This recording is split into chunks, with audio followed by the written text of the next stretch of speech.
ಸಾಲ್ ಆಯಿತು. ಯಾರು ನಾನು ಅವ್ರಿಗೆ ಮಾತಾಡಿಲ್ಲ. I just spoke to the senior officers. They said he is perfectly all right. Is proceeding towards Bangalore. That's what I was told. Location ಗೊತ್ತಿಲ್ಲ ನನಗೆ, ಬಟ್ ಅವ್ರು ಹೇಳಿದ್ದು is all right, there is nothing ಇದು ಅಂತ. ಸ್ವಲ್ಪ depress naturally ಅವರಿಗೆ ಇನ್ನು post ಮಾಡಿದ್ದಕ್ಕೆ ಆ ಥರ ಆಯಿತು ಅನ್ನೋದೊಂದು ಡಿಪ್ರೆಷನ್ ಆಗಿದೆ ಅಂತ ಹೇಳಿದ್ರಪ್ಪ.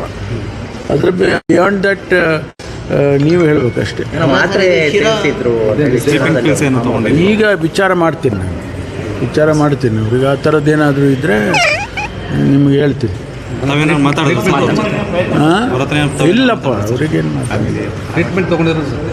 ಯಾವುದು ನನಗೆ ಎಷ್ಟೇ ಗೊತ್ತು, is all right, is normal ಆಗಿದ್ದಾರೆ. ಅವರು ಬೆಂಗಳೂರು ಕಡೆ ಹೋಗಬೇಕು ಅಂತ ಅವರ ಸ್ನೇಹಿತರಿಗೆಲ್ಲ ಹೇಳಿ.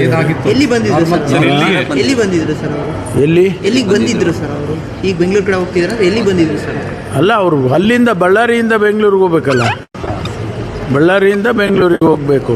ಶಿರಾಗೇನೋ ಬಂದಿದ್ರು ಅಲ್ಲ, ನೀವು ಕೇಳಿದ್ರಲ್ಲ ಅವ್ರು ಸೂಸೈಡ್ ಮಾಡ್ಕೊಳಕ್ಕಿದ್ರು ಅದು ಇದು ಅಂತ, ಅದಕ್ಕೆ ಕೇಳಿದೆ ನಾನು. ನೀವೇ ಹೇಳಿದಲ್ವ, ಸೂಸೈಡ್ ಮಾಡ್ಕೊಳ್ಳೋಕ್ಕೆ ಅಟೆಂಪ್ಟ್ ಮಾಡಿದರು ಎಲ್ಲ, ಅದೆಲ್ಲ ನೀವೇ ಹೇಳಿದ್ರಿ. ಅದಕ್ಕೆ ಅದೆಲ್ಲ ಈ ಸುಳ್ಳು ನಿಜದ ಪ್ರಶ್ನೆ ಅಲ್ಲ. ಅವರು ಬಳ್ಳಾರಿಯಿಂದ ಬೆಂಗಳೂರಿಗೆ ಹೋಗ್ತಾ ಇದ್ದಾರೆ ಅಂತ ಹೇಳಿದರು. ಅಲ್ಲ ಸರ್, ಸೂಸೈಡ್ ಅಟೆಂಪ್ಟ್ ಮಾಡಿಲ್ಲ, ಹಾಗಾದ್ರೆ ಸುಳ್ಳು ಅದು ಅಂತ ಹೇಳಿ ನೀವೇ ಹೇಳಬೇಕು. ಕಂಡೀಷನ್ ಅರೆ ಸರಿ ಇದ್ದಾರೆ, ಹೋಗ್ತಾರೆ ಬೆಂಗಳೂರಿಗೆ ಅಂದರೆ ಇನ್ನು ಹೆಂಗಿದ್ದಾರೆ ಕಂಡೀಷನ್ ಅಂದರೆ ಹೆಂಗೆ ಹೇಳೋದು? ಅಶೋಕ್ ಅವರು ಈಗ ವಿರೋಧ ಪಕ್ಷದ ನಾಯಕರು. ಅಶೋಕ್ ಪಕ್ಷದ ಅವರು ಸರ್ಕಾರದಲ್ಲಿದ್ದರೆ ಅವರಿಗೆ ಎಲ್ಲ ಮಾಹಿತಿಗಳು ಇರ್ತಾಯಿತ್ತು.